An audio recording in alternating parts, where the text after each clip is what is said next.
onde poucos ousam chegar, elas e eles estão lá. Onde o abandono insiste em ficar, elas e eles também chegam lá.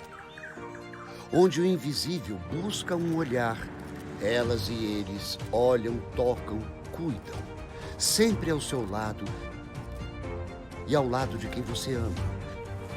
Não é aventura, generosidade, nem heroísmo. É um desejo genuíno de cuidar do outro. Porque cuidar de gente é vocação. E cuidar do planeta é compromisso. Medicina de família e comunidade é assim. É o resgate de nossa essência. É cuidado individual, familiar, comunitário. É o reaprender a olhar, perceber que tudo está interligado. Que a complexidade é parte do saber entender, mas a simplicidade está na essência do agir. Agir. Seres humanos cuidando de seres humanos com humanidade. Gente que faz da própria vida instrumento de mudança social. Que encara a incerteza com coragem e faz do medo combustível para seguir transformando. É assim que vamos nos construindo. É assim que vamos construindo o mundo à nossa volta, fazendo do hoje a esperança de um novo amanhã.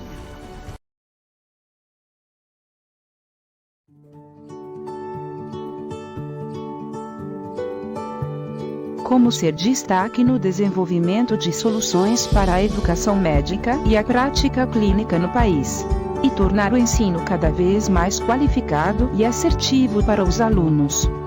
A Tecnocimbra acredita em seu papel na inovação aliada ao conhecimento e tecnologias na construção de ferramentas essenciais para o desenvolvimento da educação no Brasil.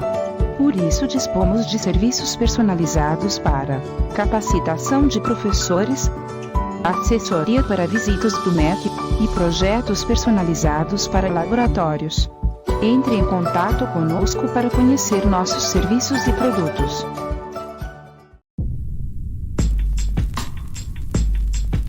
Escolha um novo jeito de cuidar do seu dinheiro. Escolha um cartão que é aceito no mundo inteiro. Escolha taxas mais justas de quem não vive às custas de ninguém para prosperar. Fure a bolha, você tem escolha. Escolha cooperar.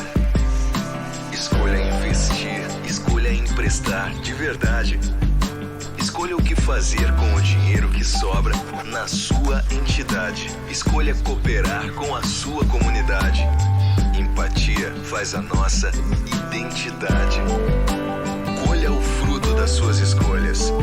Você tem escolha. Escolha cooperar. Olha, o futuro se desenhando. Já imaginou todo mundo cooperando? Escolha um futuro melhor para todos. Escolha cooperar. Escolha Unicred.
onde poucos ousam chegar, elas e eles estão lá.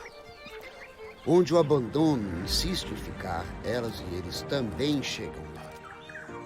Onde o invisível busca um olhar, elas e eles olham, tocam, cuidam, sempre ao seu lado e ao lado de quem você ama. Não é aventura, generosidade, nem heroísmo. É um desejo genuíno de cuidar do outro. Porque cuidar de gente é vocação. E cuidar do planeta é compromisso. Medicina de família e comunidade é assim. É o resgate de nossa essência. É cuidado individual, familiar, comunitário. É o reaprender a olhar, perceber que tudo está interligado. Que a complexidade é parte do saber entender, mas a simplicidade está na essência do agir. Agir. Seres humanos cuidando de seres humanos com humanidade. Gente que faz da própria vida instrumento de mudança social. Que encara a incerteza com coragem e faz do medo combustível para seguir transformando. É assim que vamos nos construindo. É assim que vamos construindo o mundo à nossa volta, fazendo do hoje a esperança de um novo amanhã.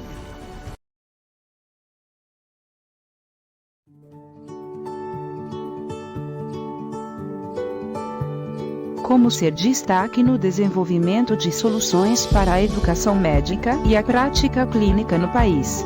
E tornar o ensino cada vez mais qualificado e assertivo para os alunos. A Tecnocimbra acredita em seu papel na inovação aliada ao conhecimento e tecnologias na construção de ferramentas essenciais para o desenvolvimento da educação no Brasil. Por isso dispomos de serviços personalizados para capacitação de professores, assessoria para visitas do MEC e projetos personalizados para laboratórios. Entre em contato conosco para conhecer nossos serviços e produtos.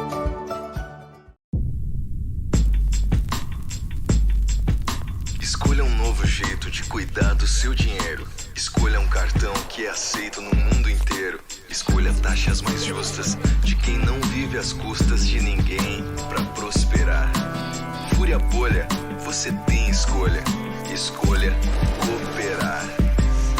Escolha investir. Escolha emprestar de verdade. Escolha o que fazer com o dinheiro que sobra na sua entidade. Escolha cooperar com a sua comunidade. Empatia faz a nossa identidade. Colha o fruto das suas escolhas. Você tem escolha. Escolha cooperar. Olha, o futuro se desenhando. Já imaginou todo mundo cooperando? Escolha um futuro melhor para todos. Escolha cooperar. Escolha Unicred.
onde poucos ousam chegar, elas e eles estão lá.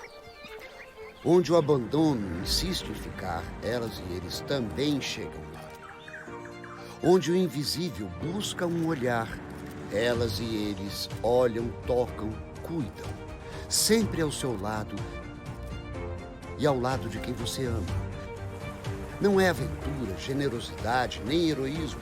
É um desejo genuíno de cuidar do outro.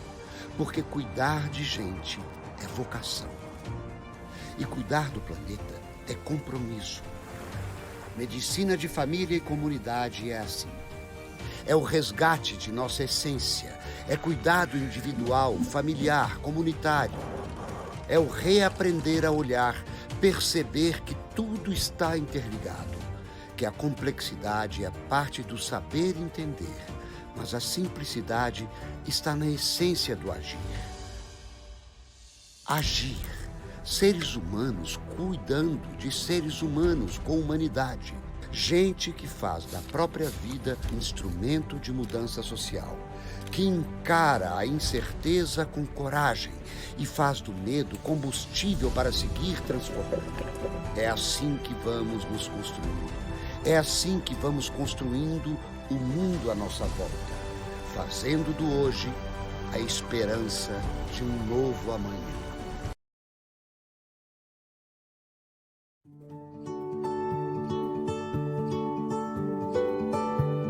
Como ser destaque no desenvolvimento de soluções para a educação médica e a prática clínica no país. E tornar o ensino cada vez mais qualificado e assertivo para os alunos. A Tecnocimbra acredita em seu papel na inovação aliada ao conhecimento e tecnologias na construção de ferramentas essenciais para o desenvolvimento da educação no Brasil. Por isso dispomos de serviços personalizados para capacitar. 59º COBEM, Educação Médica Transformadora, revisitando o passado, vivendo o presente e esperançando o futuro. A alegria não chega apenas no encontro do achado, mas faz parte do processo da busca.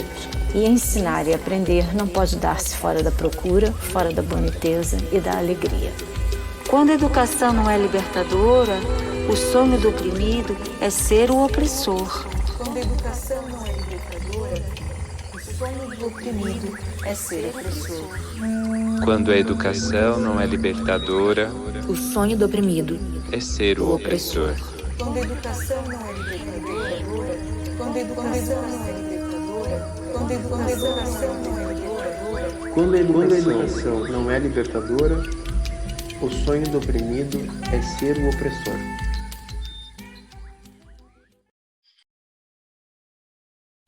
Olá, eu sou Roberto Esteves, da Universidade Estadual de Maringá, das Faculdades Pequeno Príncipe, e tenho o prazer, nessa tarde do dia 20 de setembro, de estar moderando esse debate sobre pesquisa e publicação na área de educação na saúde, com a participação dos nossos convidados, a professora Rosiane Diniz, que é graduada em Medicina pela Universidade Federal do Rio Grande do Norte, com doutorado em Medicina na área de concentração em Cardiologia pela Universidade Federal de São Paulo. Ela atualmente é professora associada da Universidade Federal do Rio Grande do Norte. Tem experiência na área de medicina, clínica médica e cardiologia, com ênfase em insuficiência cardíaca, cardiomiopatias, transplante cardíaco e epidemiologia das doenças cardiovasculares, atuando também nos seguintes temas: metodologias ativas de ensino-aprendizagem, inovação tecnológica em saúde, telesaúde e telemedicina, tecnologias e educações e educação médica. É fellow do programa FIMER Filadélfia, que visa o desenvolvimento e capacitação docente e estratégia de ensino e pesquisa em educação médica, e atualmente exerce também o cargo de chefe da unidade de pós-graduação do Hospital Universitário da Federal do Rio Grande do Norte. Também o professor Alcindo Ferla, que é graduado em Medicina pela Universidade Federal do Rio Grande do Sul, com doutorado em Educação pela mesma universidade. Ele atualmente é professor associado da Escola de Enfermagem da Universidade Federal do Rio Grande do Sul, atuando no curso de bacharelado e no programa de pós-graduação em saúde coletiva. Também atua como professor no programa de pós-graduação em psicologia clínica e social da Universidade Federal do Pará. como professor no mestrado profissional em saúde da família na Universidade Federal do Mato Grosso do Sul e como pesquisador visitante do Centro de Pesquisa Leônidas e Maria. E também com a participação do professor Antônio Cirino, que é graduado em Medicina pela Faculdade de Medicina de Jundiaí, com mestrado em Medicina pela USP e doutorado em Medicina Preventiva pela mesma universidade, com pós-doutorado no Programa de Pós-Graduação em Antropologia Social da UNB. Ele é professor livre-docente da Universidade Estadual Paulista, Júlio de Mesquita Filho, e editor da revista Interface, Comunicação, Saúde e Educação desde 1997. Então, sem maiores delongas, eu passo a palavra para a professora Rosiane para que faça a sua apresentação. Boa tarde a todos, é um prazer estar aqui com todos vocês para falar um pouco sobre pesquisa e produção científica, né, juntamente com esses colegas tão caros, né. Tenho certeza que teremos aí alguns minutos realmente muito proveitosos, em que aprenderemos bastante. Então, inicio agradecendo a oportunidade, né, a lembrança do meu nome para falar um pouco sobre como eu tenho feito pesquisa e produção científica voltada para o ensino. Então, deixa eu compartilhar a minha tela e vou pedir que vocês me avisem, por gentileza, se já estão enxergando a minha apresentação. Sim. Então, vamos lá. Muito obrigada pela devolutiva. Então, esse é o nosso tema de hoje. Então, vou iniciar dizendo de onde venho, não é? Eu tenho certeza que quando Roberto me apresenta dizendo que sou da Universidade Federal do Rio Grande do Norte, imediatamente é possível que lembrem, né? Então, da praia de Ponta Negra e do Morro do Careca, nosso cartão postal, né? Uma pena que não podemos ter nada presencial ainda, para que possamos compartilhar de forma presencial esse cenário tão bonito. Mas a minha atuação docente, ela acontece, então, na Universidade Federal do Rio Grande do Norte, o campus aqui acima, mas especificamente no Hospital Universitário Onofre Lopes, onde eu desempenho aí a minha atuação docente, tendo em vista a minha atuação clínica, né? Então, é no campus da saúde que eu me encontro. Então, ingressei como docente na Universidade Federal do Rio Grande do Norte no ano de 2005, num componente curricular chamado Iniciação ao Exame Clínico, então, para o ensino, né, inicial ali da semiologia médica, e já bem no início da minha experiência docente, ficou muito patente a minha angústia e frustração e a certeza de que não bastava ser apenas cardiologista para que eu conseguisse, de fato, ensinar com qualidade aqueles futuros médicos que estavam sob minha responsabilidade, né? Então, ao longo dessa minha linha, dessa minha trajetória na universidade, né, e tendo logo no início, né, a clareza de que eu precisaria me aperfeiçoar, então me especializar também para o ensino, eu busquei essa especialização, como o Roberto bem colocou, através do Feimer, né, da Filadélfia, né, que é uma fundação para o avanço da educação e da pesquisa médica internacional. E foi assim, com o apoio depois do Instituto Regional Feimer Brasil e, sem dúvida nenhuma, do curso, né, de desenvolvimento de competências pedagógicas de preceptores das residências, né, capitaneado pelas professoras Denise Erdilia Silveira, e um curso da ABEM, né, do qual eu tenho muito orgulho fazer parte do núcleo docente estruturante, que eu fui buscar esse conhecimento, aprofundar, portanto, então, os meus saberes voltados para a minha qualificação enquanto docente nessa minha trajetória na Universidade Federal do Rio Grande do Norte, né? Então, percebam que eu tenho inserções em componentes de graduação ao longo dessa minha trajetória e também nas residências, especialmente no programa de cardiologia clínica médica, que iniciou o programa de cardiologia na minha instituição no ano de 2010. Então, eu faço parte desse programa pensando nas estratégias pedagógicas desde seu início, e a gente tem um marco muito importante nessa minha trajetória, que é o início das atividades no programa de pós-graduação em ensino na saúde, que certamente tem feito realmente um divisor de águas em termos da gente propiciar, ajudar nossos pares na qualificação voltada exatamente para o ensino na saúde, né? Então, mais recentemente, além de assumir essa função, né, dentro da EBSER como chefe da unidade de pós-graduação, assumindo também a supervisão adjunta do programa de cardiologia, eu tive a grata função também de ser editora-chefe da Revista Brasileira de Educação Médica, o que tem me trazido muito conhecimento e muita responsabilidade. Então, é dentro desse cenário, né, dessa trajetória, desde o meu início docente na instituição, que eu vou falar. Né? Vou falar de pesquisa e de como eu tenho feito produção científica nesse cenário que certamente é o cenário de muitos dos senhores, não é? Se não de todos, em que a gente agrega mais essa função, né? Mais esse papel docente, de pesquisador, de indivíduo que é responsável pela produção de conhecimento, né? Da produção qualificada, produção científica, em meio a todas as nossas atividades já. Né? Então, especialmente no meu caso, muito voltado aí para a parte clínica, de fato, né? E sempre pensando nos residentes, então nos educandos, né? Nos residentes, nos futuros médicos e nos pares que também precisam de apoio para o exercício mais qualificado dessa função.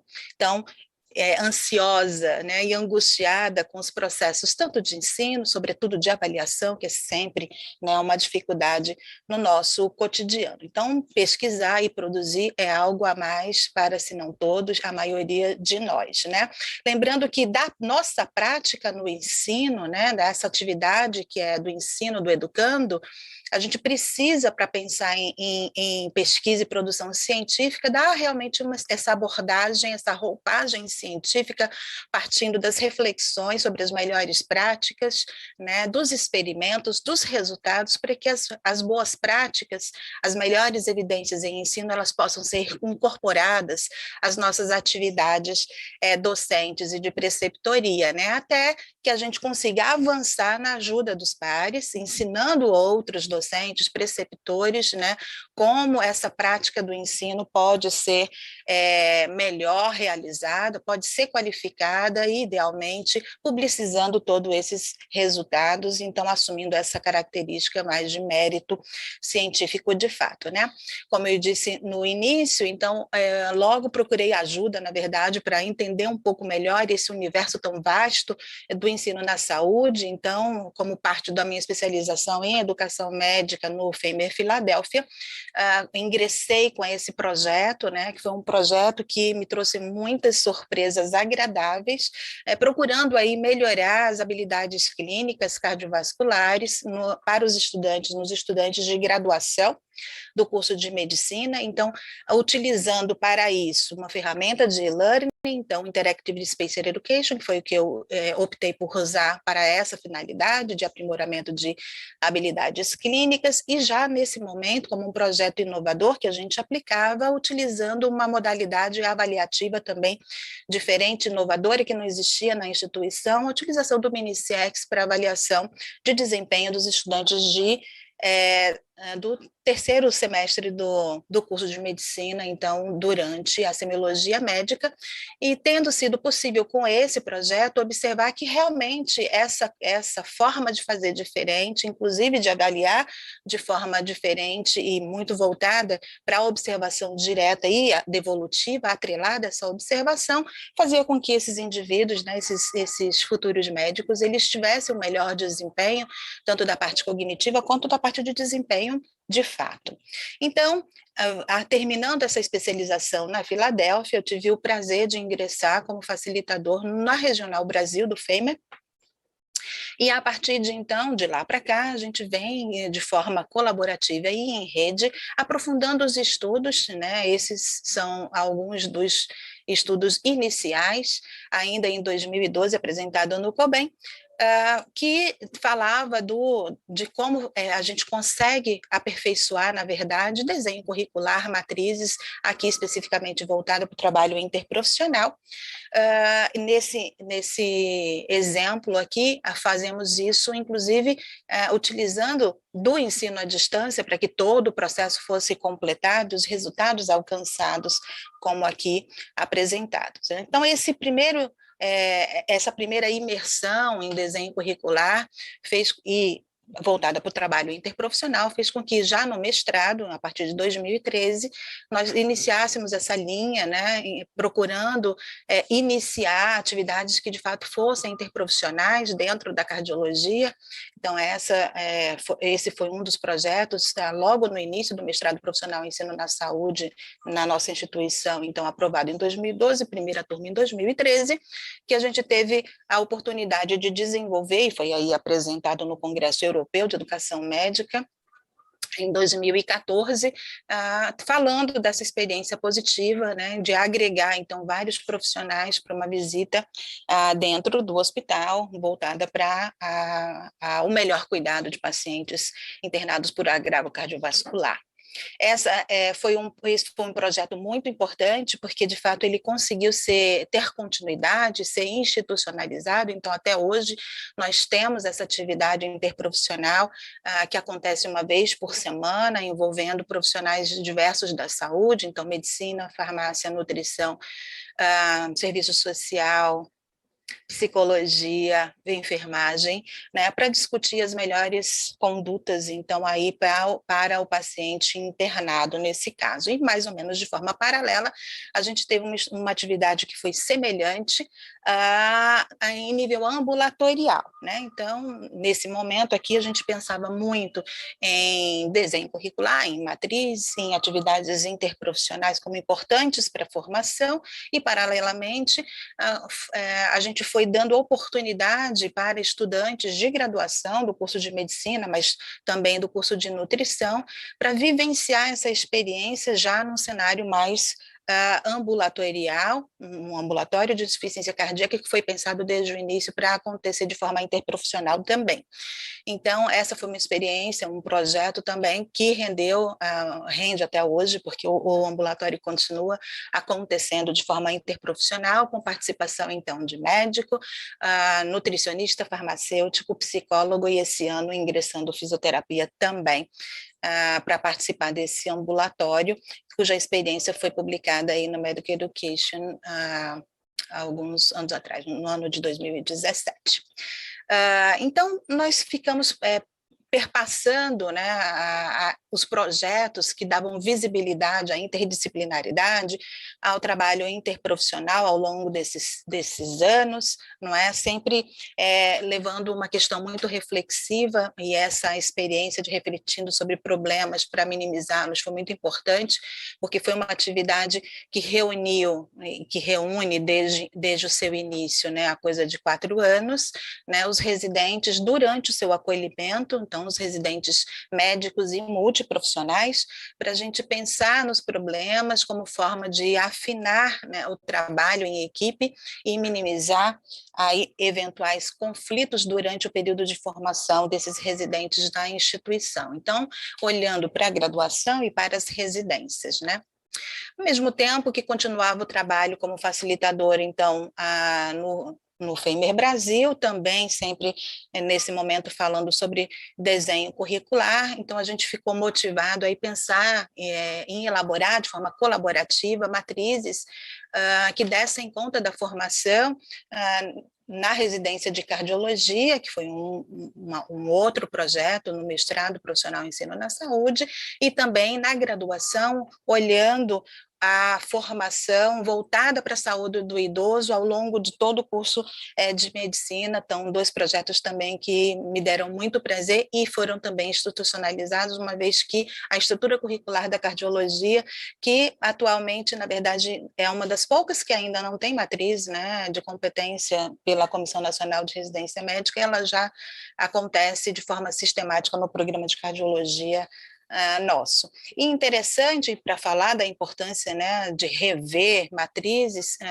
então, um pouquinho tempo depois que havíamos, né, elaborado de forma coletiva essa matriz de competência em cardiologia, veio a Covid, e aí a necessidade com ela de revisar já essa competência para inserção desse componente essencial que não estava previsto anteriormente, a própria Covid-19, e nessa ocasião em que essa matriz foi adaptada, foi repensada à luz desse conteúdo essencial novo, isso já foi feito com a participação de estudantes, né, então, e de residentes, estudantes de graduação, aqui monitores da cardiologia, um projeto coordenado por mim na monitoria, e os residentes, já falando da importância que é, na verdade, a gente trazer, né, o educando para perto, sempre ele é uma ajuda a todos esses processos. E assim caminhamos, né, pensando em como potencializar o ensino mediado por simulação, como inserir e implementar, né, estratégias avaliativas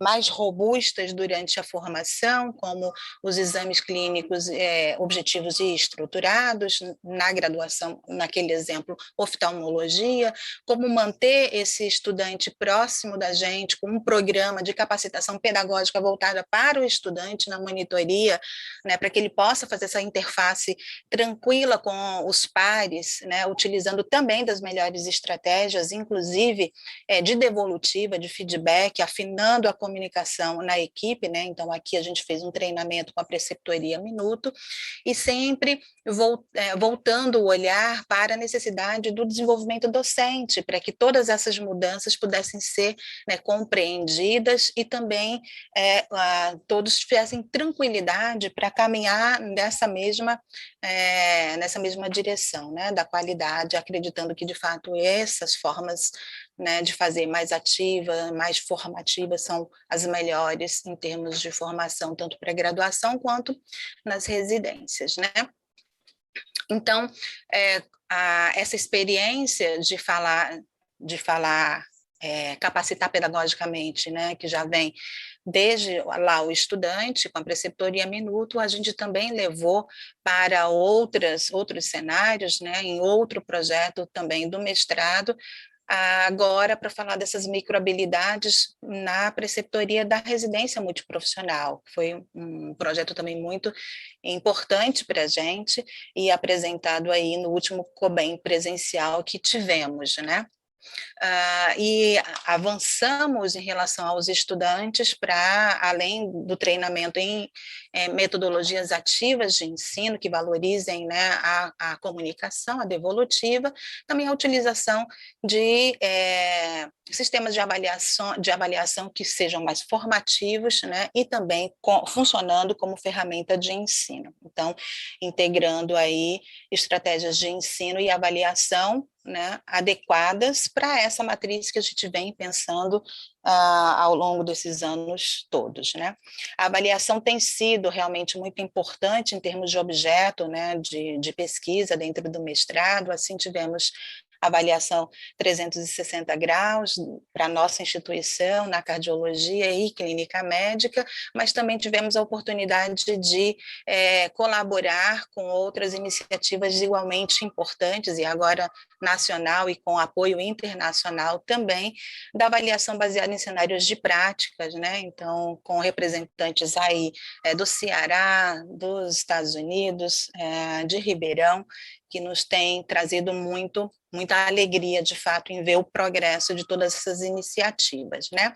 E lembrando do início, né, o meu projeto inicial de especialização no FEMER, Filadélfia, foi com Interactive Spacer Education, e hoje, né, que a gente tem precisado cada vez mais, né, de estratégias robustas, remotas, né, que permitam engajamento também do estudante para o melhor aprendizado, a gente tem um projeto com essa mesma ferramenta, né, em execução nesse momento, como um projeto submetido ao edital interno e aprovado, portanto, né, para a melhoria da qualidade do ensino de graduação, especificamente aqui no curso de medicina, em todo o curso de medicina, do 1º ao 6º ano.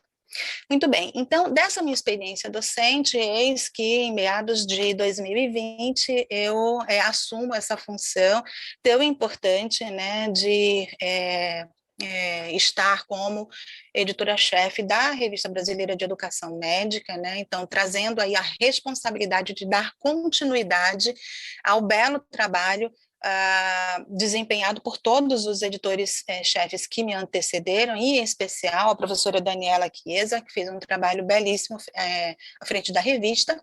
E aí a gente começa a pensar, então, como a revista pode, né, olhar para a produção científica e como a gente pode favorecer essa visibilidade como um instrumento, a revista, né, nacional e tão importante.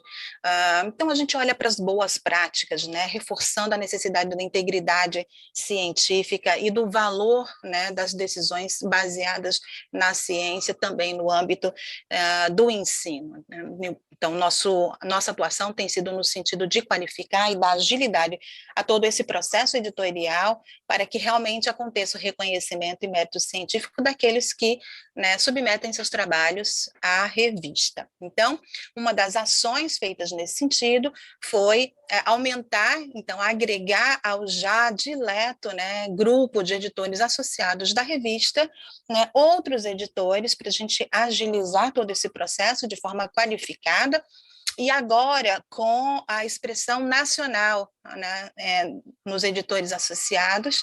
Então, a partir do ingresso dos novos editores, nós temos representantes de todas as regionais da ABEM, né, o que muito nos alegra, né, e eu tenho certeza que isso será uma forma de a gente conseguir, né, dar a abrangência que a revista, na verdade, precisa, uma vez que é notório, né, o aumento das submissões. A gente fica muito feliz com isso. Se a gente observar nos últimos 2 anos, né, houve um incremento importante das submissões à revista, e hoje, né, até agosto, na verdade, desse ano, nós já tínhamos mais submissões à revista do que em todo o ano de 2019, de tal forma que esse processo, né, de ampliação do corpo de editores associados certamente vai nos ajudar a cumprir de forma adequada essa demanda, né, muito expressiva que tem acontecido ao longo dos últimos anos. Então, como eu tenho feito, né, eu tenho partido, né, como eu tenho feito pesquisa e produção científica, partindo das necessidades institucionais, as necessidades de formação, né, considerando os graduandos, os residentes, docentes, preceptores, o sistema de saúde, sempre engajando e reforçando, né, a importância do futuro médico, então, do educando como parte desse processo, procurando sempre trabalhar de forma colaborativa, seja na instituição ou colaborativa em rede, que é tão potente, tão importante, valorizando tanto o trabalho quanto a educação interprofissional. Um pouco dessa experiência, então, na nossa instituição, tivemos a oportunidade de publicar nesse periódico, no Medical Teacher, em 2018, se não me engano, e essa é uma publicação também muito feliz para a gente, porque é fruto, né, do trabalho, na verdade, de docentes e discentes, né, reforçando a necessidade do desenvolvimento docente para que a gente consiga avançar nas mudanças necessárias durante a formação, curriculares, né, reforçando o papel do estudante e da proximidade, né, do docente e discente para que todas essas mudanças consigam, de fato, acontecer, sem esquecer, de fato, da relevância da educação e do trabalho interprofissional. Então, todo esse período, né, durante a minha estadia como docente na instituição, é importante, tem sido muito importante, assim, essa percepção do crescimento de fato, né? Tanto assim que nós temos hoje 3 bases de pesquisa que destinam linhas dedicadas ao ensino, e existe um número crescente de educandos procurando até seus trabalhos de conclusão de curso, assim como alguns residentes, voltado para o ensino na saúde, o que para nós é realmente muito gratificante. Então, continuamos aí levantando e correndo atrás, sem desistir em momento nenhum, a despeito de todas as dificuldades, não é? Na expectativa de procurar caminhos melhores, caminhos que nos levem a realmente uma formação qualificada, robusta e e que essa formação ela seja permanente de fato, né, com essa qualidade que a gente espera que seja. Então, eu agradeço imensamente a oportunidade de falar um pouco sobre o que eu tenho feito nesse período enquanto docente aqui na Universidade Federal do Rio Grande do Norte e fico à disposição de vocês para os comentários e o debate na sequência. Muito obrigada. Muito obrigado, professora Rosiane. E eu agora passo a palavra ao professor Alcindo Ferla.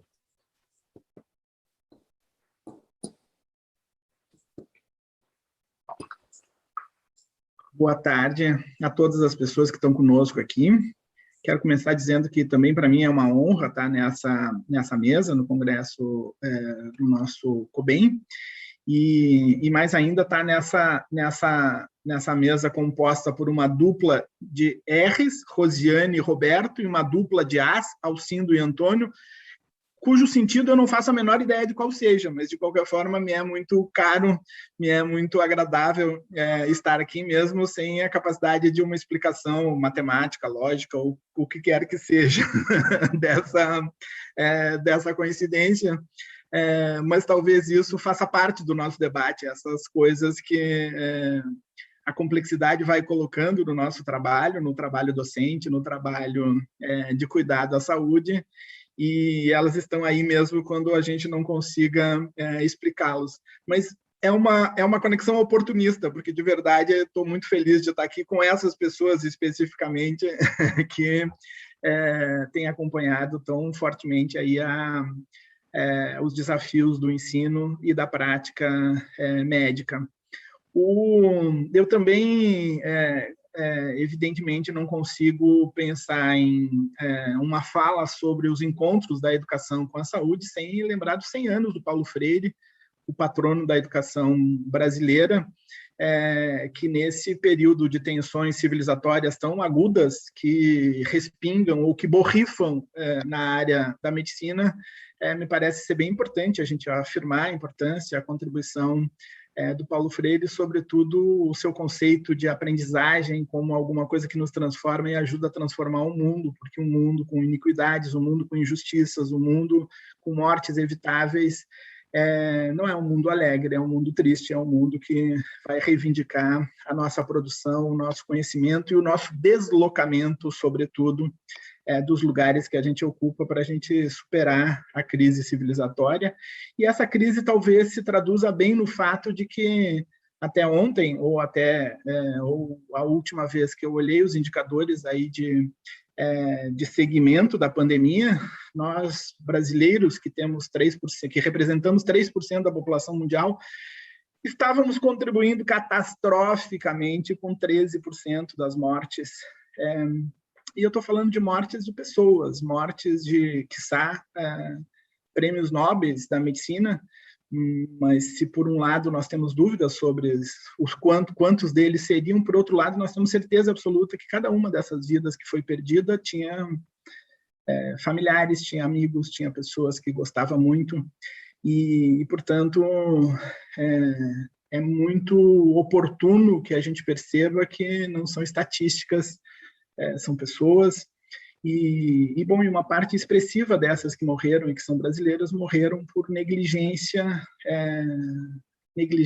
de várias ordens, negligências de cuidados profissionais, negligências porque na autonomia do exercício profissional faltou a boa prática, a prática embasada na ciência, essa que a Rosiane então explicitamente falou, mas também negligências no exercício da gestão, e muitos de nós que nos formamos médicos, enfermeiros, fisioterapeutas, ocupamos também espaços de gestão, e em que pese a gente exercer gestão no cotidiano, na escolha do medicamento, na escolha do procedimento, na escolha da qualidade do cuidado que nós ofertamos aos usuários, nós também, eventualmente, ocupamos uma gestão em maior escala, e nem sempre essa gestão em maior escala traduz as melhores evidências da ciência e também a maior intensidade do cuidado. Então, é sobre o encontro da educação e da medicina e da prática médica que nós estamos falando aqui quando falamos de tudo isso, e também quando nós falamos que no dia 19 de setembro de 1990, nós tivemos aí a Lei Orgânica da Saúde, que foi, da qual foi retirado um conteúdo muito expressivo, que foi ser publicado lá em dezembro, na Lei 8142, na participação, na organização do sistema. E essa é uma data que marca a emissão da Declaração de Nascimento do Sistema Único de Saúde, cujo evento aconteceu na Constituição de 88. E por que eu estou falando isso? Porque, o Sistema Único de Saúde tem sido o lugar que mais incorpora profissionais de saúde desde a sua criação, mais expande, e, portanto, os desafios que ele coloca para o nosso conjunto de práticas, para o nosso ensino, não são desafios pouco relevantes. E essa pequena introdução é porque a fala da Rosiane me mobilizou a pensar num lugar específico que eu ocupo. Eu sou editor da editora da Rede Unida, sou militante também da Rede Unida há bastante tempo. Tem uma escolha editorial que também ela está fundamentada em coisas muito parecidas. E eu sou um leitor assíduo da interface, então pense que nós estamos aqui num conjunto de relações que também fazem muito sentido para isso. Aliás, a interface, eu digo com alguma frequência para o Toninho, mas vou falar também, vou confessar aqui em voz forte, desde que eu fui fazer meu mestrado e doutorado, cuja pergunta era como é que desafios o Sistema Único de Saúde coloca para uma reforma nas práticas de trabalho, coloca para a formação e para a prática dos profissionais da medicina. A interface sempre foi, e a Rebem foi também a minha base empírica no doutorado, e quando a gente faz uma escolha dessas, é uma delícia, porque aí a gente é obrigado a ler todas as coisas que estão sendo publicadas. Mas estou falando isso porque talvez essas 3 revistas tenham feito também, tem uma contribuição muito singular. Primeiro, nesse encontro entre a educação médica e o trabalho médico, a educação das profissões da saúde e o trabalho em saúde, e os desafios do nosso tempo. Esses desafios que estão marcados por uma crise civilizatória que já falei um pouco com a amostra da pandemia. Mas não é só isso, eu acho que tem um desafio epistemológico que elas representam bem quando elas se esforçam para convidar, para constituir, portanto, lugares desse encontro educação, ensino e da pesquisa que falam de coisas que são um pouco diferentes do que a gente está habituado aí no mundo da ciência e da tecnologia, que são publicações e estímulo a publicações de quem, de fato, tem uma produção consolidada ou uma produção sólida no campo. Quando a gente fala de solidez nesses tempos, a gente fala de um certo reconhecimento, mas a gente fala também de uma certa dureza, de uma certa tradução dessa lógica, dessa racionalidade de ciência que a gente está habituado e que ela está aí no contexto com um desafio importante. Eu digo sempre que era muito mais fácil a gente falar de epistemologia da ciência, de uma certa crítica à epistemologia, ao desenvolvimento da ciência, em particular dessa configuração biomédica há um certo tempo atrás. Agora ficou mais difícil porque, em hipótese alguma, essa crítica pode se associar ao negacionismo, esse que produz mortes desde a live presidencial até a prática de um profissional de saúde que negligencia o direito do usuário ou que negligencia a boa prática na hora de implementar, por exemplo, uma pesquisa que não tem respaldo ético, que não tem avaliação ética. Mas, então, essas 3 revistas têm se especializado em dizer isso. Estudantes de graduação, escrevam. Nós queremos saber dos conhecimentos que vocês produzem no cotidiano. E quando a gente estimula a produção de novos autores, a gente estimula também a emergência de novas epistemologias. e que eu acho que é um desafio importante do nosso tempo, a gente reconhecer que os limites deste caminho que a gente for percorrendo aí nos últimos 3 séculos não são limites que desmerecem o desenvolvimento da ciência para que a gente, então, faça um mergulho lá para o começo do medievo e resolva retomar um empirismo que não vem ao caso aqui. Mas, por outro lado, a emergência, o estímulo do surgimento de novas epistemologias vai falando disso que o Thomas Kuhn já nos tinha nos mostrado. A ciência tem ciclos, e esses ciclos incluem crises, mas incluem também a capacidade e a vitalidade da própria ciência de fazer novas perguntas, de não abrir mão do rigor metodológico para a gente ir produzindo soluções. Então, eu acho que essas 3 revistas, e aí eu vou reconstruir a minha linha de pensamento, primeiro que eu fui mobilizado pelo Paulo Freire no começo da nossa sessão, então fui tomado por ele, Rosiane também mostrou, a fala dela me mobilizou também. Então, reconstruo um pouco para dizer que talvez esse encontro da pesquisa entre a educação e a saúde, entre o ensino médico e o trabalho médico, eles têm uma representação aguda nesse contexto em que a gente tem um desenvolvimento tecnológico enorme na medicina, que se traduz também nas especializações, na fragmentação,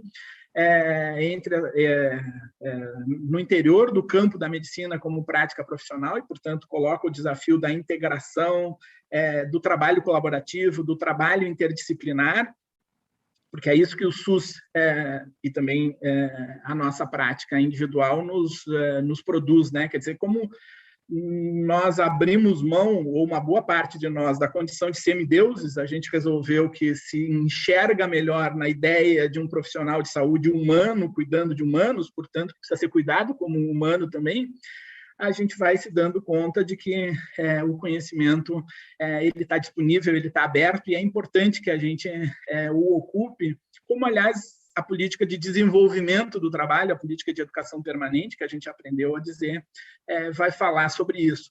Mas, então, o desafio é a gente não perder esse enorme desenvolvimento que a ciência e a tecnologia não produziram só na saúde, produziram na educação. Então, Rosiane mostrou de um jeito muito legal a quantidade de recursos tecnológicos que a gente foi aprendendo a usar nesse desenvolvimento do Flexner nos dizendo, há 100 e poucos anos atrás, de que a gente precisava dominar os conteúdos das ciências biomédicas, e era fundamental, porque estávamos no apogeu desse momento, até agora, onde internacionalmente a gente diz, a gente aprende na sala de aula e no laboratório, mas a gente aprende nos serviços, no sistema, nos territórios, porque a complexidade vai se expressando nesses lugares. Então, ao tempo em que a gente precisa recuperar, atualizar na formação de cada profissional, de cada estudante, cada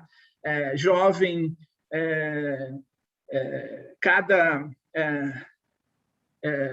representante ou cada incorporando na nossa conversa, por exemplo, a inovação das cotas. Não estamos falando só de meninos e meninas da classe média, nós estamos cada vez mais falando também de representantes de população quilombola, de populações indígenas, desses diferentes segmentos populacionais que adoecem e reivindicam cuidado, e nem sempre a gente, do lugar de formação e do lugar de fala, consegue dar conta, porque não pertence a essa cultura. A gente precisa falar de formação intercultural, mas a gente tem que conversar também sobre igual o direito de saúde é igual para todo mundo, o direito de acesso na universidade, no ensino superior, também precisa ser igual a todo mundo, e esse é um desafio delicioso, é um desafio ótimo a gente, no exercício da docência, incorporar esses diferentes lugares, de novo em homenagem ao Paulo Freire, porque se a gente não aprende em sala de aula, a gente também não ensina perdeu a capacidade de ensinar em sala de aula. Então, é um desafio interessante. Mas, ao mesmo tempo que a gente tem esse desafio da especialização, do acúmulo de conhecimentos, da instrumentalização das pessoas para o exercício da medicina, como da fisioterapia, da enfermagem, etc., a gente tem cada vez mais um reconhecimento de que a produção de saúde e o trabalho em saúde é complexo, portanto, a gente precisa ir abrindo essas fronteiras para novas epistemologias, novos atores, novas formações, novos problemas.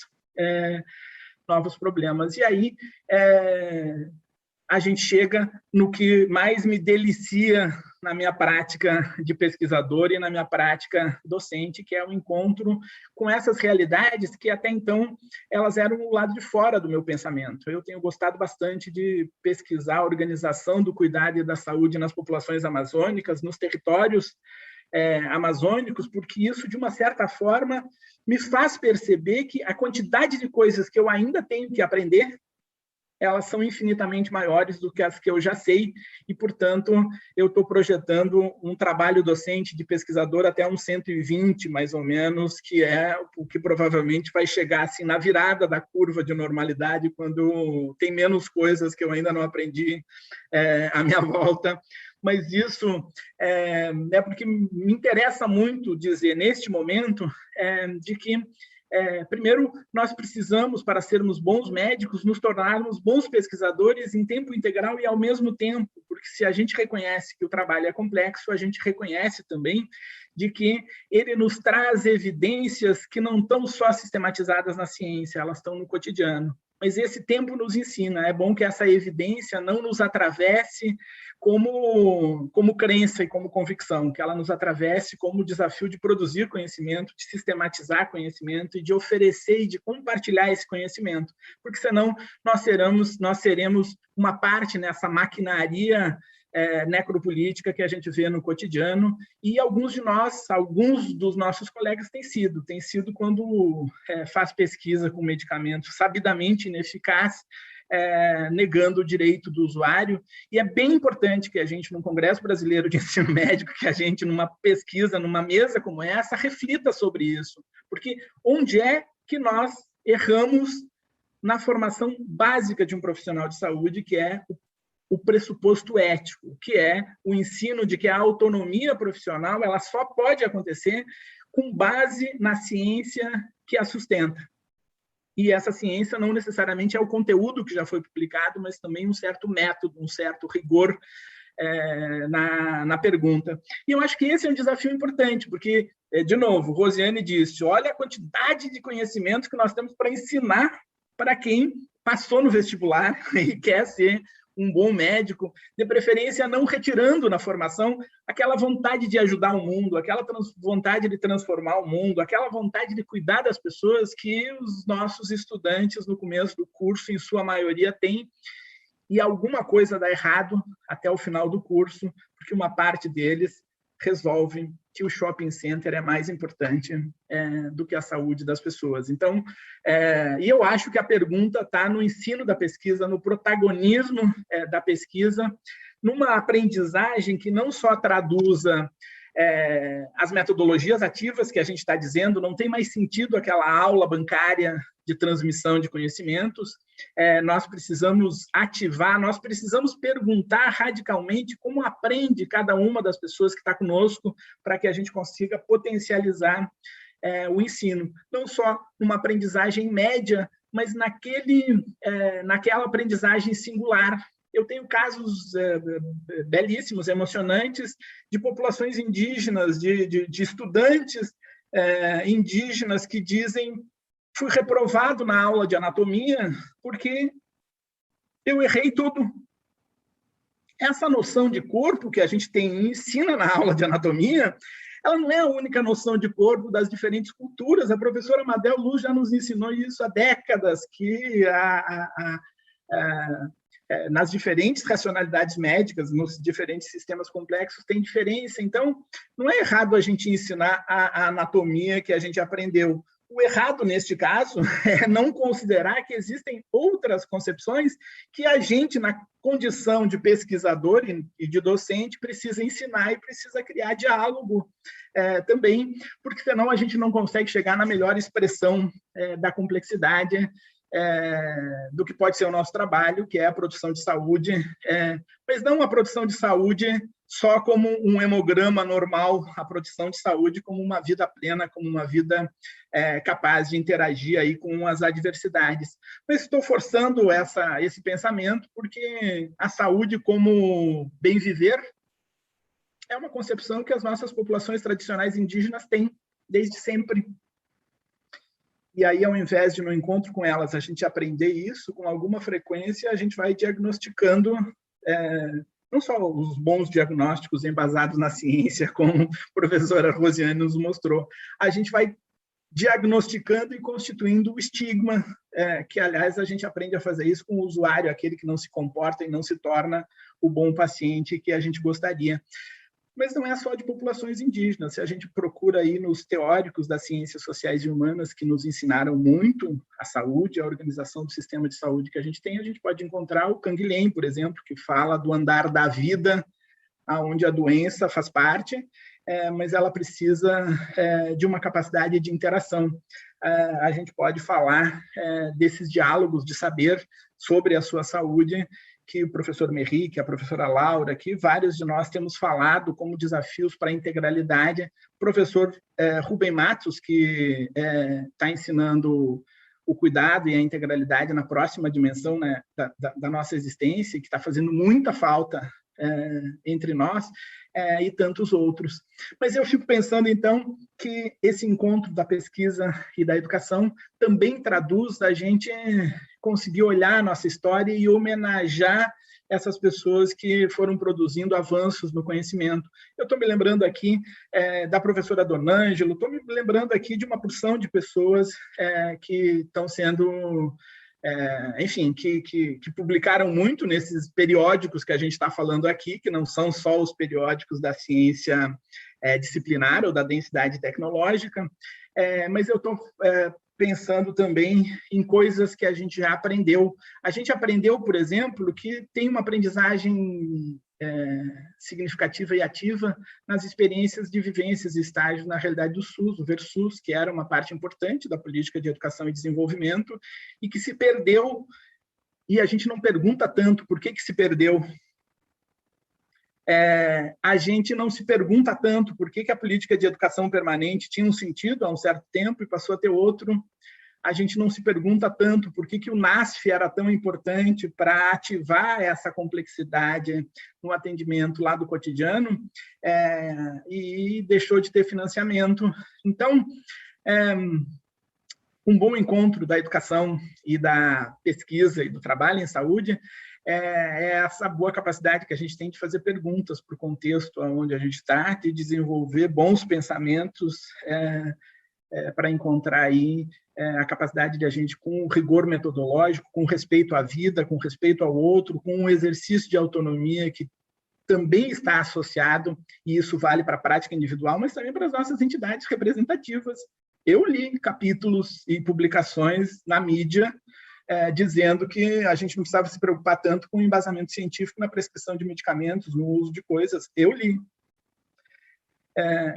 Mas então, que a gente consiga fazer boas perguntas para que a vida seja mais generosa com todos nós, inclusive com cada uma das pessoas que a gente atende, e que essas perguntas não substituam a vontade que a gente tem de cuidar das pessoas, de cuidar do mundo, quando escolhe a medicina ou as demais profissões da área da saúde, pelo desenvolvimento de habilidades que não nos tiram a capacidade, que nos tiram a capacidade de aprender, inclusive em épocas de pandemia, a usar a tecnologia, porque que bom que na falta da possibilidade do encontro físico e do abraço, a gente consegue usar tecnologias virtuais para retomar o nosso congresso, a gente fazer encontros virtuais, a gente trocar sonhos e energias também nesse momento de pandemia, com o rigor e a ética da preservação da vida de todo mundo na pandemia.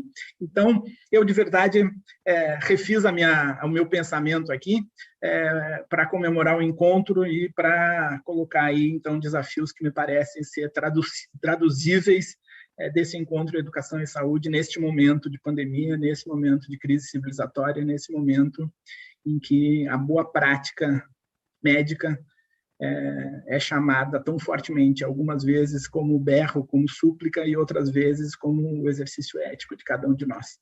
Então, muito obrigado pelo convite de novo e, sobretudo, pelas boas companhias dessa mesa. Obrigado, professor Alcindo, por suas reflexões. E, em seguida, já passo a palavra ao professor Antônio Cirino para que faça a sua apresentação.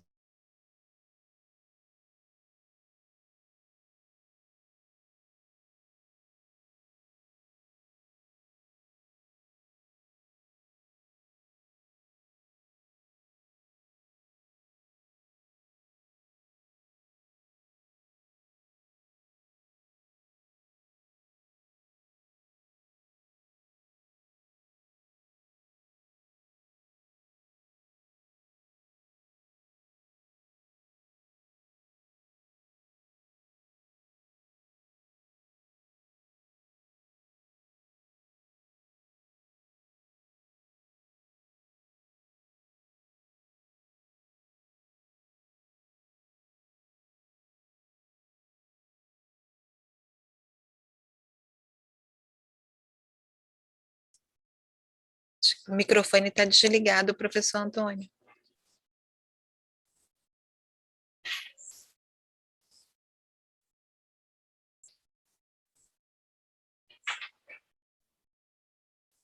Foi.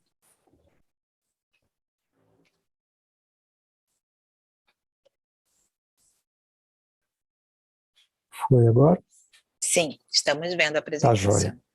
Se então, quiser colocar em apresentação, tá no modo... Vamos lá. Deixa assim. Opa.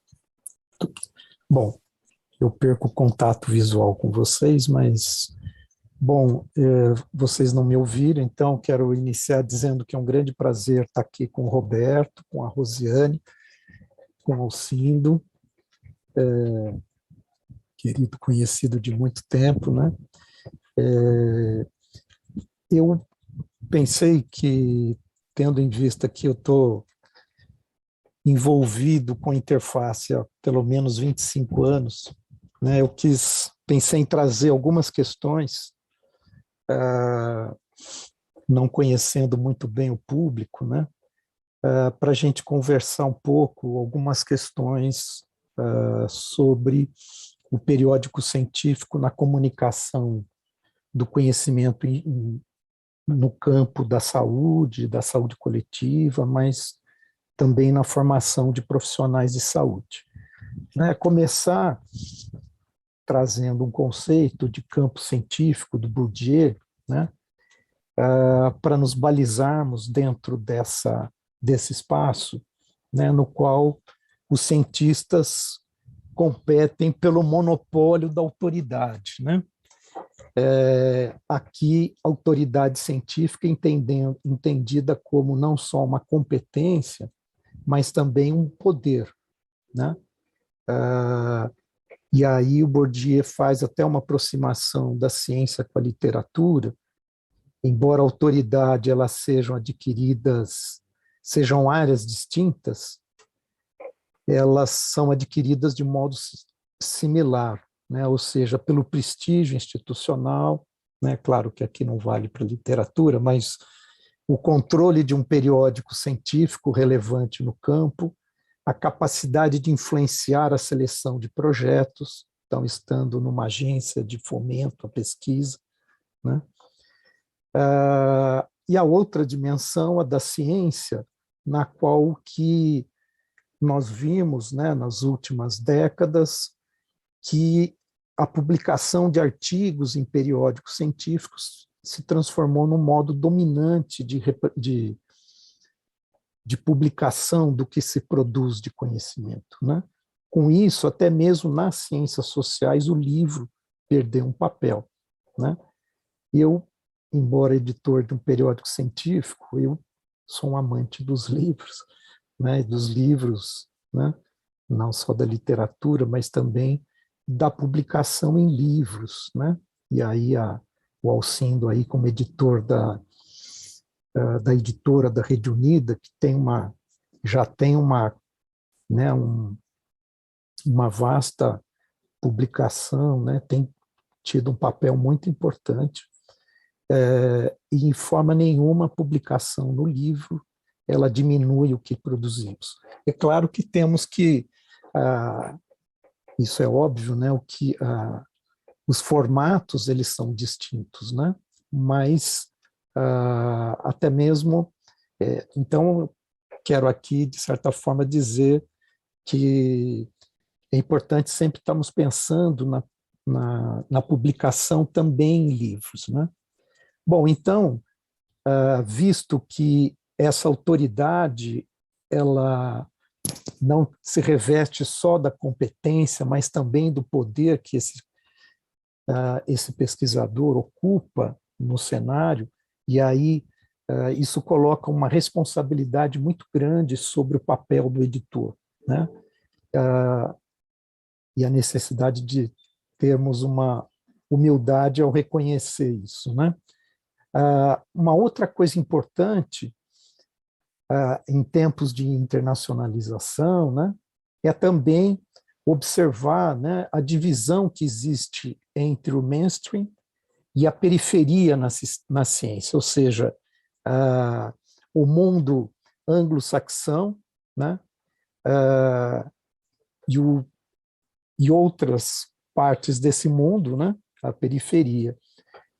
Então, os periódicos científicos, eles não são um instrumento só de difusão do conhecimento, mas eles também, né, funcionam como uma plataforma de controle, controlando justamente o acesso, né, como um gatekeeper, né? Então, isso é algo já muito reconhecido, né? A chamada ciência oculta, que é a ciência produzida no terceiro mundo, né? E mesmo quando ela é produzida e publicada em inglês, nem sempre, né, isso garante, né, a visibilidade requerida, né? Ixi, não está saindo? Desculpa. Bom, não sei. Então, vou deixar assim, sentar no... Bom, e aí nós podemos dizer que no mundo você tem duas camadas de periódicos, aqueles que estão no topo, core journals, né? Que têm uma grande visibilidade, né? E que têm alto fator de impacto, né? E vários pesquisadores críticos, né, do campo da comunicação científica vão mostrar o quanto o fator de impacto, que na verdade é um produto comercial, né, ele é um pulo do gato no sentido, né, de vender algo que não deve ser comprado como tal, né? Bom, e nós aqui estamos na base, os periódicos que ocupam diferentes estratos geográficos, né, de diferentes dimensões e graus, vamos dizer assim, de visibilidade, os periódicos nacionais. O que quebra isso na nossa experiência aqui, né, é, por exemplo, a Cielo, né, como uma experiência de acesso aberto, né, que é reconhecida internacionalmente como uma grande saída, né, para enfrentar, porque isso não é fácil, né, enfrentar essa estrutura hierárquica, né? Bom, e aí eu quero também, dito isso, trazer algumas questões mais gerais sobre a comunicação científica, que é marcada por uma crise, né? Porque, de um lado, você tem uma recompensa acadêmica baseada na produção, que infla e uma demanda, uma proliferação de periódicos científicos, né, em subespecialidades. Isso gerou um aumento dos preços e um alto custo das publicações científicas e uma dificuldade das bibliotecas fazerem aquisições dessas coleções, né? Não sei se vocês acompanharam, né? Em vários países, né? Alemanha especialmente, né? Houve um enfrentamento com os grandes publishers, né? Que dominam que representam grandes conglomerados, né? Multinacionais de publicação, né? E o caráter altamente lucrativo dessas empresas, porque elas recebem o trabalho já pronto, né? E com custo muito baixo, elas vendem esse produto que foi feito por um pesquisador. Então, na verdade, você tem, especialmente aqui falando do Brasil, um duplo pagamento, porque você tem um financiamento público das pesquisas e do acesso aos seus resultados, por exemplo, no portal CAPES, né? Então, como respostas bem entre aspas, né, você tem alguns novos modelos de comunicação científica que pretendem um menor custo e um maior acesso, né? E isso vem desde a experiência do periódico eletrônico do começo dos 80, mas um movimento muito importante foi do acesso aberto, muito bem representado pela Cielo, pela DuaJ, né? Mas também a importância aqui, né, deve ser destacada dos repositórios institucionais. E aqui é muito importante, né, lembrar que é um equívoco quando periódicos científicos exigem que um trabalho, por exemplo, uma dissertação de mestrado ou doutorado, ela não esteja no repositório para ser aceita para avaliação, né? Porque nós sempre aceitamos, né, quando era impresso um repositório, né, mas eu acho que isso é uma leitura um pouco equivocada do uso desses softwares, né, de similaridade. Essa é uma coisa muito importante, tem orientado, quer dizer, a busca por novos modelos, né, tem orientado, né, especialmente o que eu falei do duplo financiamento, isso tem orientado um movimento já estabelecido, consolidado nos Estados Unidos, em andamento na União Europeia, que é a obrigação dos pesquisadores de depositarem em repositórios os artigos publicados com financiamento público. Isso, claro, gerou e continua uma grande guerra com esses grandes publishers, né?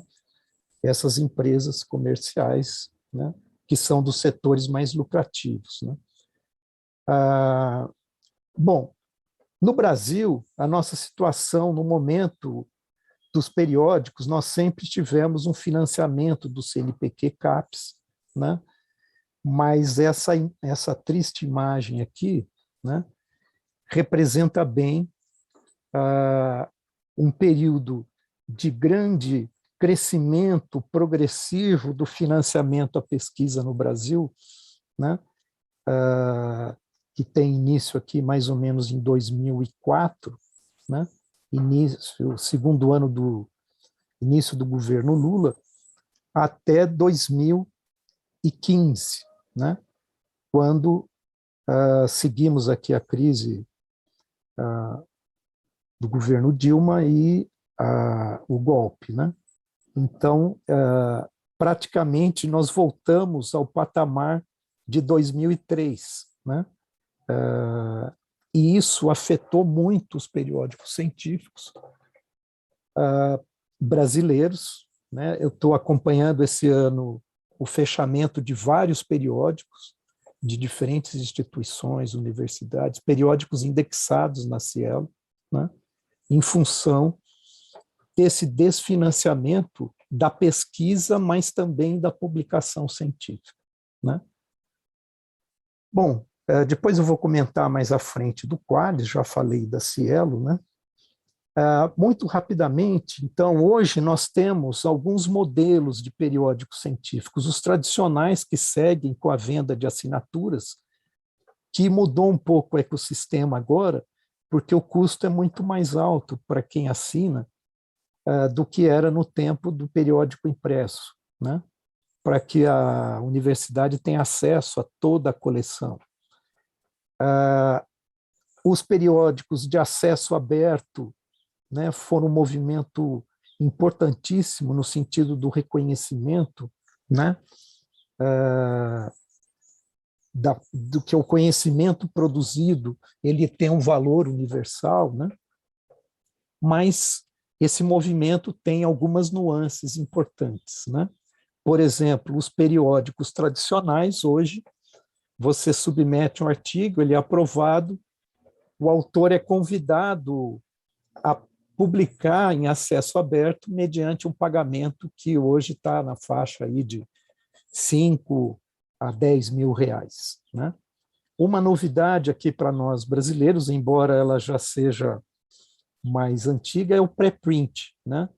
Que é uma pré-publicação antes de uma avaliação por pares em servidores de pré-print, como o bioRxiv, agora, a partir do ano passado, a Cielo pré-print, né? Nesse caso, os artigos ainda não passaram por avaliação por pares, né? Não foram ainda aceitos para publicação, mas todos os periódicos hoje da base Cielo já aceitam artigos publicados em pré-print, né? E eles têm DOI diferentes, né? Bom, é importante também falar dos mega journals, né? Que são grandes plataformas de, por exemplo, do Biomed Central, ele chega a ter 360 periódicos, né? Que tem uma taxa de processamento de artigos, que é o título, nome dado para os artigos de acesso aberto, né? Quando tem um financiamento do autor. E o que os caracteriza é uma nova abordagem de avaliação dos artigos, na qual se julga o rigor científico e a validade, mas fica por conta dos leitores avaliarem a relevância dos resultados, né? Os mega journals, eles não fazem o julgamento se aquele artigo é relevante ou não. Se for um artigo que mostra um rigor, né? Uma validade dos seus dados, ele será publicado. Mas eu quis também trazer isso muito mais para falar dos periódicos predatórios, né? Porque muitas pessoas, por desconhecimento, acabam publicando em periódicos que representa, vamos dizer, um desvio no modelo do acesso aberto, no qual empresas de idoneidade bastante duvidosa entraram, né, acharam um espaço de mercado no qual eles publicam qualquer artigo, cobrando uma taxa, claro, muito menor do que a cobrada pelos mega journals, por exemplo, né, mas sem verificar a qualidade e até mesmo a autenticidade dos manuscritos, né? E então eu acho que é muito importante, porque muitos autores, colegas brasileiros, sem um conhecimento, acabam recebendo um convite de publicação nesses periódicos, né? E são empresas que basicamente são caça-artigos, né? Eles não são avaliados e são publicados, né? E muitos, aqui é um exemplo de algumas dessas empresas que têm nos seus portais uma grande lista de artigos, né? E que em muitas delas você não consegue, né? As coisas não são claras, não são explícitas. Por exemplo, se coloca que a revista tem Qualis, né? Mas o Qualis, na verdade, ele não é uma... Para a revista entrar no Qualis, basta um programa de pós-graduação incluí-la na sua lista. E muitas dessas revistas colocam como endereço, muitas delas são, né, de países da Índia, de alguns países da Ásia, mas o endereço que aparece lá muitas vezes é na Inglaterra. Então, em 2014, já eram 8.000 periódicos predatórios. E a taxa varia aí de 100 a 700 dólares. Né? O curioso é que alguns desses... Bom, não sei como é que está o meu tempo aí, Roberto. Quanto eu ainda tenho. Tá, joia. Bom, falar um pouco também do fator de impacto, né? Que, na verdade, houve um grande desvio, né? Ele é um produto comercial, tá certo? Que tem que se reconhece já há alguns anos que houve um uso inadequado do acesso aberto, né? E isso foi objeto de um grande esforço, né? Representado pela Declaração DOR, né? Que reconhece que o fator de impacto ele não deve ser usado para comparar a produção científica de indivíduos e instituições, né? Ele não é uma ferramenta adequada para avaliação de pesquisa e tem uma série de deficiências já muito bem estudadas, né? Então, há todo um movimento, né, no sentido de restringir o máximo possível, embora no Brasil ela continue sendo usada por agências de fomento à pesquisa, por universidades, etc. Né? Então, é sempre bom lembrar e convidar todos para assinar essa declaração, a lerem com cuidado, né? E eu trago aqui colegas editoras do Cadernos de Saúde Pública uma pequena reflexão sobre a internacionalização, né? No sentido de pensarmos em fator de impacto. Se pensamos em fator de impacto, a resposta é óbvia.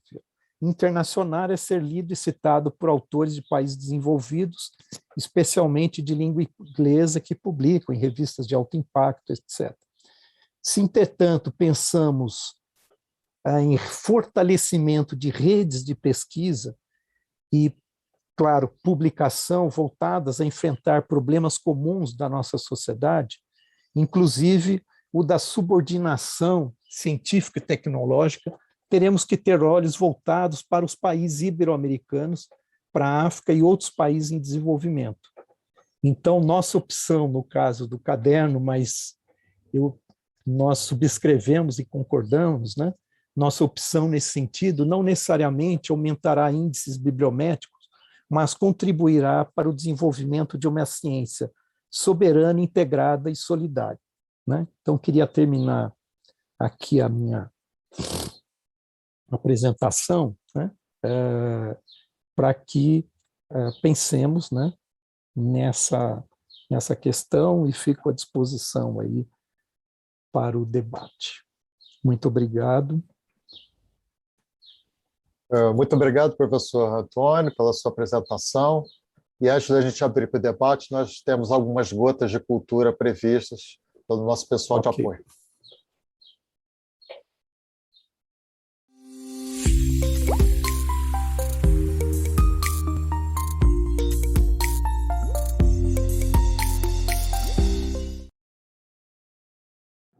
Pedagogia do oprimido. A palavra fala, mas não cala. Quisera ser ouvido muito além do ser vivo. A vida pulsa. Além do simples existir. Ver e sentir a autonomia do decidir. A primazia do novo ser, que não submergiu no mar do isolamento, transforma o mundo no diálogo das consciências. Estimulando ideias, cocriando e compartilhando experiências. A busca constante no conviver, dialogar. Educação transformadora. Pensar, atuar, colaborar. A unidade é agora totalidade. A ação, reflexão. A evolução da educação no palco das sensibilidades. Bom, nesse momento nós abrimos para o debate, mas eu fui avisado pela organização que nós estamos com o nosso tempo estourado, infelizmente. Então, eu devolvo a palavra aos nossos debatedores para que façam suas considerações finais. Professora Rosiane. Nas minhas considerações finais, eu quero agradecer imensamente a oportunidade de ter partilhado com os senhores esses momentos tão importantes e que foi muito bom ouvir o professor Alcindo, o professor Antônio, nessa visão, né, já de uma experiência muito vasta, especialmente com as publicações e as dificuldades em relação na verdade, decidir o que a gente precisa e o que a gente quer para esse momento no nosso país. Então, agradeço imensamente, não posso terminar minhas considerações finais sem parabenizar nosso moderador, né, pelo seu aniversário, né, uma felicidade, então, dobrada, né? Parabéns, Roberto, pela facilitação tão elegante, pelo aniversário, e que seja um ano de muita saúde para você. Professor Alcindo. Então, veja, Rosiane acabou de lembrar uma das limitações que tem para o ensino, que pretende uma aprendizagem ativa, calorosa, etc., a mediação tecnológica. Estivéssemos no ambiente físico, no encontro, teríamos bolo agora do aniversário do professor Roberto, e isso daria uma diferença enorme. Felicidades, Roberto. Muito agradeço também, e acho que essa diversidade de falas, ela representa bem o desafio entre a pesquisa, a produção de conhecimentos e a formação em medicina. Mostra o quanto que não é uma pequena fronteira, uma pequena membrana. Na verdade, nós estamos falando aqui da terceira margem, aquela mesma do Guimarães Rosa, que é tudo que tem entre um lado do rio e o outro, ou seja, uma enorme superfície e uma enorme densidade. Então, não é um tema que a gente possa se deixar tomar, se deixar sequestrar sem uma capacidade crítica. Acho que os dados que Antônio apresenta são bem estarrecedores do limite que esse processo de naturalização foi produzindo, também no campo da ciência e da tecnologia. Então, para que a gente não seja obrigado a dar voz e vez ao negacionismo, esse que extirpa as nossas vidas, que a gente consiga também ter uma adesão crítica e uma intervenção qualificada aí nesse cenário. Então, muito obrigado e parabéns pela escolha desse tema para as reflexões aí do Congresso.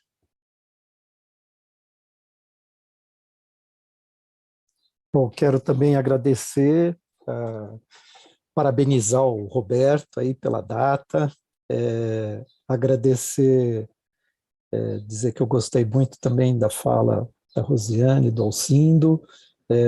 Realmente compusemos aqui uma rica diversidade de olhares, né? E dizer da minha alegria de estar aqui com vocês e agradecer, esperar em breve estarmos juntos, né, num próximo evento do COBEM. Forte abraço. Obrigado. Bom, eu gostaria de agradecer os professores Rosiane, Alcindo e Antônio por esse rico debate. Agradecer também a gentil lembrança do meu aniversário. Eu não poderia pedir um presente melhor da ABEM do que me deixar mediar esse debate hoje. Acho que é uma questão extremamente inquietante para todos nós que trabalhamos em educação médica, e eu espero que essas provocações feitas pela mesa acompanhem os nossos conferencistas, que eles levem esse debate para suas instituições. Muito obrigado a todos, uma boa tarde e um bom final de congresso para todos nós.